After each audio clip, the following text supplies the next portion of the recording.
I guess first of all, an old quote from '96. Go on.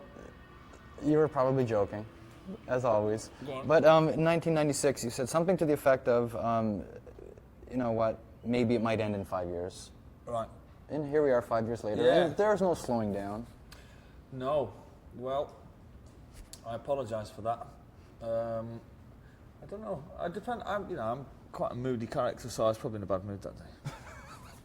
I don't know. 96. Didn't we? 96, that was at the end of Morning Glory, wasn't it? Yeah, I was probably feeling a bit under the weather about being so famous and stuff. But no, we're still going on, still making another record, still planning another tour, still on tour. Same old shit, different day, innit? Well, it just seems funny because for all the forces that seem to be trying to pull this band apart, something greater is keeping it together. Well, it's because this is not a band in its traditional sense that, you know, this is our lives with what we're talking about, and we get into fights and arguments, and it's not just me and Liam, it's everyone in the group. We get into fights and arguments, and sometimes we don't want to do it, but you know, then you sit down and you think, well, what else am I going to do with my life? My life is music. My life has been in Oasis. I would never be in another band, and I've never been in another band. So my life is just, you know, it's played out for the cameras and the newspapers, but I'm used to that sort of stuff now, and I don't think I could do anything else. I couldn't go and open an antique shop or something in Oxford or something like that, you know. So it's not something that you could easily walk away from, you know, your life. How can you walk away from your life and then start a different life? It's a bit scary. So we just carry on because it's what we know best. Well, rock and roll has been very good to you Yes. and to the band. But how come you once said then that songwriting and playing guitar is almost a monkey on your back? Because if there is no alternative... Because you have contracts to fulfill, you know.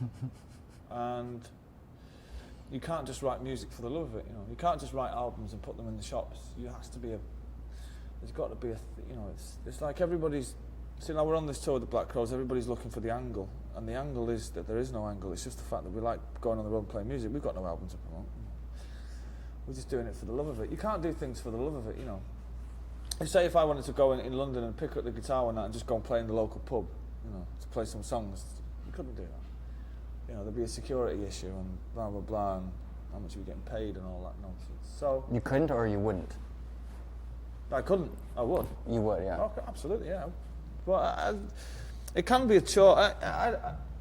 You would have to remind me of what year that quote was made, but I was probably feeling a bit under the weather, and because I got this badge pinned on me that I was the saviour of British rock music, which I always found was pretty unfair because I have no respect for British rock music. Well, looking back now, that's easy to say, but there was a time where you were, like it or not, the biggest band in the world. Yep. For whether it was a couple of weeks or a couple of months, maybe a whole year. I think it was from about, it was a good sort of year. 6 months leading up to Nebworth and about 6 months afterwards. Well, when you heard that kind of description of the band, you didn't fight against it. You were welcoming it. Yeah. I was on drugs. Which you've since quit. Yep. You know, that's my excuse. I'm sticking to it. You know, you cannot hang anything on me from between the years of 94 and 98. I was a drug addict, Your Honour. I'm sorry. Do you want to carry on from there, or do you want to backtrack? What do you mean? Well, because actually, I was going to touch on that. The whole idea of quitting. Quitting drugs. You know, it's just, I just kept getting really bad panic attacks, and it was just like the days after the staying up for 3 or 4 days was just getting. In the beginning, it was like you'd fucking party for literally days, and then you'd maybe the 2 days after the party would be a bit of a come down, but it wouldn't be too bad. But then the come downs just started getting unbearable to the point where I actually thought that I would end up, you know, really sick, you know. So I stopped, and I just went home and shut the front door, took the phone off the hook, ate tons of food, watched Billy Connolly videos, which made me laugh, and that was it. About 6 weeks later, it's fine. No doubt you've heard the theory, though, that drugs lend itself to creativity. Didn't work for me, to be honest. No. I mean, I wrote a lot of nonsensical lyrics on But you see, I never used drugs. But I admire people. Well, actually, I shouldn't say that. But people that like John Lennon and people like that who use drugs for the creative purposes. The reason I got into drugs was completely to get fucked up. And I couldn't even physically hold a pen. You know, to be creative, I can't play guitar unless I'm 100% straight. It's as simple as that. That's just the way it is for me. But each individual is different. But it never enhanced my creativity. It stopped it. To be honest, we stilted it. You know. But you live and learn. You know. It's just the way that it was. Okay. Fan loyalty. There are always people who will go out and buy an Oasis record no matter what direction you choose to take or whatever the singles are going to be. But it seems to me now, more so than 10 or 20 years ago, fans in general aren't as loyal to a certain band. They seem more fickle, or they seem to jump off the bandwagon. I think that there's bands like ourselves and, say, Black Crowes, for instance, always have hardcore fans. And it's not really so much the people who buy the records, it is people, they buy records and they like them. Some of the fans that come to the show tomorrow night, they won't like every song that we play. You know, they won't like every song that Black Crowes play, but they'll still come and see the band because they'll like 90% of the music. I always judge the fan base by the people that turn up for the shows. You know. It's very easy to go and buy a record. It's very difficult to go and drive 50 miles and stand in the rain queuing for tickets. And then the people that come to your shows, they're the proper fans. The people that come out and see you and pay respect and stuff like that. And in return, you hope to make good records for them to listen to. Sometimes you get it right, sometimes you get it wrong. It's the way that it is. You admit you're not a showman. No. How do you explain a Wembley Stadium or an Earl's Court, you know, with thousands and thousands of heads jumping up and down there? Well, that's because of the music. It's not because of me. I mean, I'm not Pete Townsend. You know, I'm not Jimi Hendrix. It's probably a good thing for you lot, because if I could play guitar like Jimi Hendrix, believe you me, I would bore the arse off you for hours and hours and hours and hours. I would guitar solo until my fingers dropped off. So it's probably good that I'm not that adept at guitar soloing. But that's because of the music. It's not because. Well, not because we're showmen, it's because the music is good, you know, and the songs lend themselves to being listened to by tens of thousands of people, either indoors or outdoors at a football stadium. And you can't just say it's not because of me and Liam or the individual members of the band. It's because of the music, I think. Well, there's a place as being part of the audience or listening to the Oasis record at home, and then going to see the band in a live situation. Hearing the songs that really get me off, it does something to me. It does something to me emotionally, maybe metaphysically almost. What happens to the band on stage, actually performing these songs? There are times, I can only speak personally, we don't get into big group discussions about, you know, the spiritual side of the music. Well, I can tell you from my experience, you know, that, take last night for instance, there's a bit in Don't Look Back in Anger, and I've sang that song maybe 1,000 times, you know, in different kinds of settings, you know, TV shows, radio stations, football stadiums, little gigs, blah, blah, blah. But, you know, I don't know why last night, for instance, but there's just part of me last night just started, you know, it just gets to you. And last night was just a point where I thought, right, I better stop concentrating on what the crowd are doing or I'm going to start crying, you know, because they're just getting in, you know, so, and it's not really it's just a very melancholy song. There's just times like that where you just think, fucking hell, you know, this is really good. Then other nights, I wouldn't say you go through the motions, but the magic doesn't happen for you. And some nights, you know, like we had a fantastic gig last night, and right in the middle of that for me was just this moment, you know, and it was just like maybe like a 5-second moment where it sort of takes your breath away, and you've got to really concentrate on what you're doing, or you're going to lose it. But you know, that could be a drug. Of course it is. I mean, that's why we do it. That's why we get up on stage and, you know, run the risk of making an arsehole, you know, in front of like 10,000 people. You know, you wouldn't do it. I'd do it because I love doing it, you know. And the round of applause that you get is like, it is a drug, you know. And it's great, you know, see thousands of people turning up to see you play songs.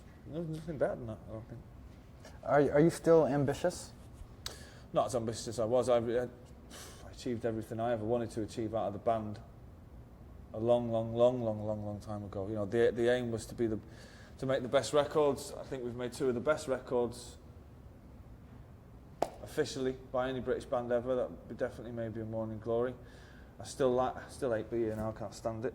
But I love standing on the shoulder of giants, and I think that our best work is yet to come next year, because the new album that we're recording sounds fantastic. So the ambition for me, and I became the biggest part of the biggest band in the world, sold millions and millions of albums, and so to this day still played the biggest gig ever in England. So there's not a lot more left to achieve, really. It'd be nice to get a #1 album in America, but I think maybe the time has passed for that now.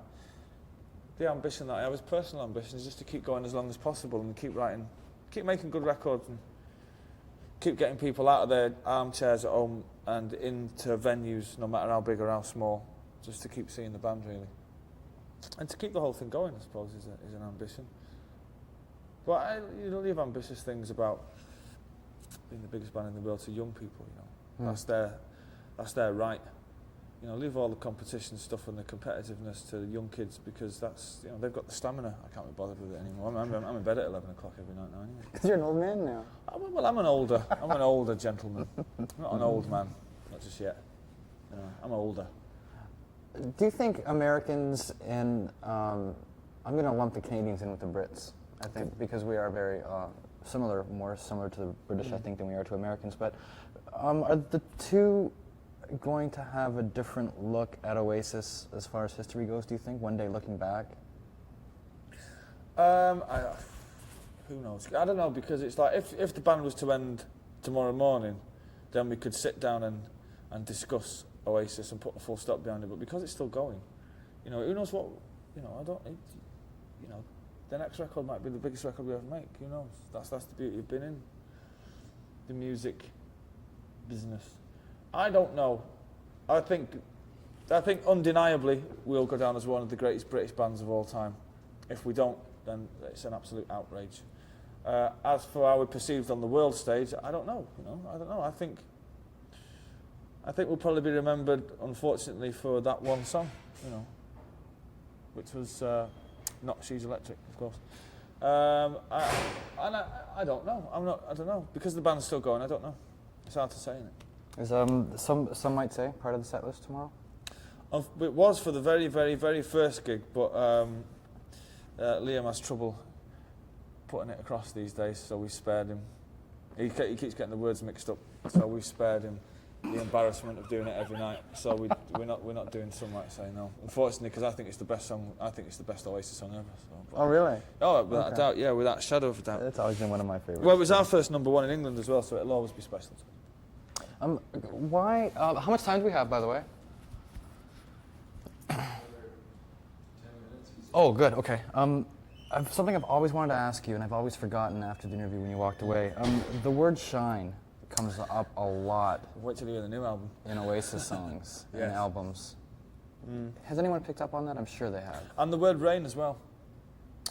Rain is mentioned quite a lot. I don't know why that is. Shining, I don't know. Shine, I don't know. See, I have a theory. Go on then, tell me. I think it's the way you like Liam sings the word "shine." Shine. Yes, maybe that is. I don't know. I think he hasn't figured out that you get a little chuckle every time. I'm interested in. I don't believe. I believe in the stars, and I'm quite a cosmic kind of guy in the sense that the galaxy outside fascinates me, and space and all that stuff. So, and the stars, and stuff like that. So, I don't know. The word "shine" must rhyme with a lot of words. Mine, wine, sign. I don't know. So the first time he pulled that on you, doing that little Liamism, Shine. Yeah. Sunshine. what was your reaction to that? I clapped, and I think, do you know what? I think that he didn't realise that he'd done it, and we just said more of that. More. That's his, yeah. Is it my imagination? Yeah, Johnny Rotten, isn't it? It's good. We just said more of that. The more you can do it, the better. It's worked. Absolutely. I think so. Boy, does it. Some of the battles with various stars over the years. Remind me. I like being reminded of this. I'm not gonna. Well, Spice Girls, Robbie Williams. Rubbish. Blur. Robbie Williams not even worth the breath that I'm about to breathe. See, now, they were all said as, I think, humor. Well, Some were retracted. For the most part, a lot of it is that the Gallagher's sense of humor. Well, listen, I mean, if anybody, how could you take the Spice Girls seriously? Crying out loud. I mean, it is humorous, isn't it? You know. And as for poor old Robbie, you know, I mean, I feel sorry for him really, because he's just not quite getting it right, is he? He's like, can't decide whether he's an alcoholic or a drug addict, or he should kick it or carry on or get into smack or go and see the Church of Scientology or something, or maybe get another tattoo or something like that. I don't know. But, you know, as long as they all end up in the same asylum, sharing the same straitjacket. Does it ever cease to amaze you, though, how humor can get the band heaps of press? I'll tell you this, right? I never, ever, ever, ever started a verbal confrontation with anybody in England. It was always somebody making a smart-ass remark about me or Liam or my band. And then, of course, there's nothing that I like better, right, than entering into a verbal game of tennis. So I would be the winner in that situation. It's a fact, you know. But then we always get cast as the bad guys. But, you know, you get loudmouths like Robbie Williams, he gets a bit smart and that, and then, you know, you say stuff back about, you know, because you get caught at the wrong time, and then he comes across as this little angelic guy, you know, and it's just like, fine, I can deal with that. I don't mind being cast as the bad guy. But, and as for the Spice Girls, it's just like, oh, you know, 2 sugars, go and put the kettle on, shut up, you know what I mean? Go away. Please, go and have babies or something, you know. Well, it is happening. And then you get people like Nicky Wire piping up every 2 minutes or something, and you're just like, oh man, go and finish off your fucking cookery class course or something, whatever it was you were doing before you decided to pick up the bass, and shut up. But yeah, Well, it's always loudmouth Gallagher, you know, bragging about this, that, and the other. But you know, Robbie Williams and people like that, they're always the first ones to start trading personal insults and saying, getting into violence and stuff like that. Whereas because they're not very intelligent, you know. They're thick, you know. Well, what happens in the event of a Brit Awards or a Q Awards where you're sort of all under the same roof? Yeah, fantastic. And they're... Oh, it's marvellous. You've got the atmosphere and knife when they find out we're going to be there. Well, I mean, there is nothing better. And if you're going to join the band, kids, please turn up at the award ceremonies, accept your award, insult everybody in the audience, because generally in England, especially at the Brit Awards, it's just, I mean, literally, if I was going to take up terrorism and bomb making, that would be the place. Wipe out the music industry in one clean hold all full of Semtex. 5 minutes gone. Make sure that Absolutely. That U2 is not around, though. No, not at all. No, I like you Okay. two. Anyway, if you're watching, how's the tour going? And I will be on that plane with you at some point. But generally, it's just full of fuckwits, isn't it? Just like, oh, you guys are fucking great. It's just like, yeah, piss off. You know? And it's just, I mean, there's nothing better than insulting an old 80s icon while they're tucking into their quail eggs. Believe you me, it's a liberating experience, I can tell you. You feel great the next morning. You never wake up feeling, well, maybe I shouldn't have said that. You're always thinking, yeah. Look, you didn't give me your phone number. You're on the phone right now. All right, fatty. Yeah. We're going to be talking to U2 a little bit later this week. So tell them I was asking for it. Well, what specifically can we talk about U2, or you can share with U2 that have meant so much to you? Well, actually, the number one was the records that I've been privileged enough to own: the Joshua Tree and Acton Baby, and this new one being and Rattle and Hum and the Unforgettable Fire. You know, I'm a fan. So it's, the first thing would be the records that I've grew up with U2. You know, now I'm an older gentleman. You know, they're still in a big part of my musical life. Second thing was actually meeting them. You know, Bono came out to my flat in Camden once, and we sat and he sang. I think he sang Slide Away, which I was knocked out by that. And then we got to play with them, and now, you know, we hang out with them and stuff like that. Or we, you know, when they're in town, we talk most of the time on the phone anyway. And yeah, they're everything I hoped that they would be when I was a young kid. Bono is cool as it gets, really. The Edge, well, they all are. They're just great guys, you know, and they're funny. They're gracious towards the people that you're with at all times. They never make you feel uncomfortable. They don't act like rock stars. The Edge is just fucking zen, man. He's a Jedi. I just realized something about you. When you like someone, you really like them. Yeah, when I don't like When people, I you- don't like them. There is no in between, I'm afraid.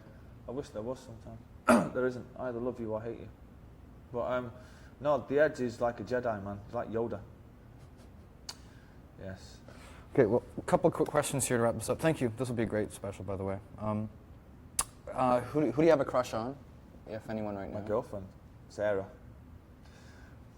No one famous, though, that people would... No, God, no. No. Famous people are, and believe me, I am one. Famous people are quite shallow, and it's like, you know, they haven't got very much to say for themselves. But I don't fancy anyone. I'm not really that kind of guy. My girlfriend is gorgeous, and I love her, and I fancy her, and that's about the top and bottom of Okay. that. What's in your pocket right now? Well, let's have a look at it, shall we? I have a 1 cent, And it's American. a plectrum, some credit cards, and probably about $300 in cash. And 1 cent. What the significance of that is, I don't know. Why am I carrying a 1 cent around with me, just in case I need to, I don't know, give it to a beggar or something? Always thinking. And last question, I guess, is what are you listening to right now? There's a band from America. Oh, from America? Yes, because we're in Canada. There's a band from America, from New York City, called The Strokes. I don't know if you've heard of them, but let me tell you this: they are possibly the finest band that come out of New York since Blondie. They're fantastic. I don't know whether I should No, laugh at that or... believe you me, Okay. they are fantastic. The Strokes. They're like 5 young kids, and they sound a cross between the Velvet Underground, the Stooges, and a lot of 80s new wave stuff. They're fantastic. And what else am I listening to? The Black Crowes record, and my own demos and rough mixes and stuff like that. That album's going good. It's fantastic. And of course Cotton Mather in Texas, listening to them quite a lot. It's going great. You know, we've done 8 tracks, and we've got another 8 to finish off when we get back. Got to think of a title. It's all starting to get, you know, title and artwork now and all stuff like that. So it's getting close. Hopefully we'll have something out by the end of the year, but definitely beginning of next year. Looking forward to it. And you're happy? Over the moon. Do I sound happy? You sound great. You betcha. Yeah, I'm very, very, very happy. I was just saying this. I was just on the phone to my girlfriend this morning. I said I don't think I could actually want for any more at the moment. I mean, I love the band I'm in again. I didn't like it in 1997. I hated it. I wanted to quit. I wanted to go away and live on a desert island. And then around 1998, I just didn't like the life I was leading. And now I've got the best life. I'm in the best band in the world, and I like what I'm doing, and I like who I'm doing it with, you know, and that's in all aspects of my life, you know, whether from, you know, the people in my personal life to the people in my professional life, you know, I respect and love them all in equal measure. God bless you. Thank you very much.